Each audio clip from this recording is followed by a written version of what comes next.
এক মাদ্রাসায় এরকম খাদেম ছিল, তো খাদেমের সাথে বাচ্চারা খুব দুষ্টামি করত, ডাকতো গরু।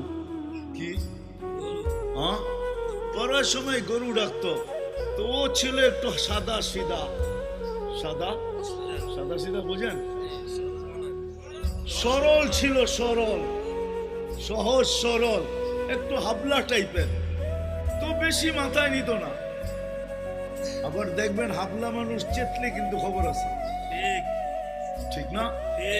একদিন বৃষ্টি হইতেছিল প্রচন্ড, এর দায়িত্ব ছিল ছেলেদেরকে খানা পরিবেশন করা। তো খানার সময় গেছে, খানা নিয়ে আসে না, তো ছেলেরা চিৎকার দিতেছে গরু কই গেল।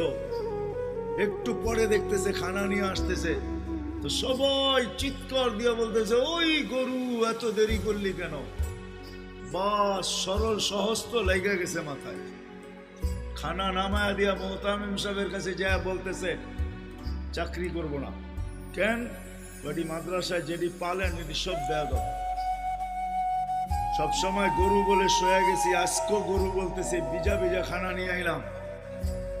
মোহতামিম সাহেব বুঝছে যে সরল সহজ মানুষ চেতলে তো এরমই চেতে গেছে গা সিধা বাড়িতে। রাত্র ৩টার সময় আসতেছে, আয়সা মোহতামিম সাহেবের দরজায় খটখটাইতেছে, জিজ্ঞাসা করছে কে? হুজুর আসছি। কি জন্য? চাকরি করবো। তুমি না দিনের বেলা চলে গেলে চাকরি করবো না?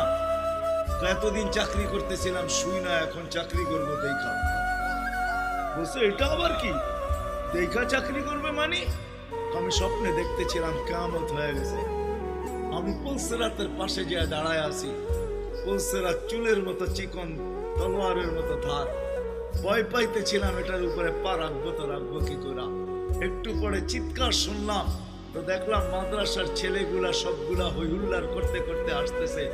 ওরা পুলসিরাতের পা দিতে দেরি, এটা সুপার হাইওয়ে হয়ে যেতে দেরি হয় না, সবগুলা উঠা পার হইতেছে। একটা পিছন থেকে আমাকে দেখা ফেলছে আর চিৎকার দিয়া বলছে ওই তোরা যাস কই? আমগো গরুটা তো দাঁড়ায় আছে, ওরে নিয়ে যাবি না?